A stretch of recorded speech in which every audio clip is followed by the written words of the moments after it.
urusan duit, ribut antara RT urusan duit, ribut antara camat urusan duit, ribut antara kiai urusan duit, duit bae geus kuari nu matak berbondong-bondong ge demo ka DPR, demo ka bupati urusanana kan duit. Kamari hari demo gede-gedean duit urusanana. Nu mantaknya na demo atuh itulah urusan duit bae.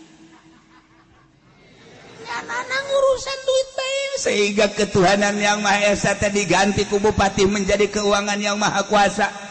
Dan dimge ngaganti, Kapolres ngaganti.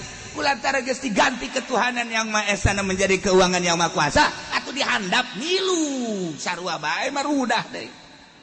Hah, kabehan dihandap milu hudang rakyat, kemudian buruh milu hudang lantaran nu diuruskeunana keuangan yang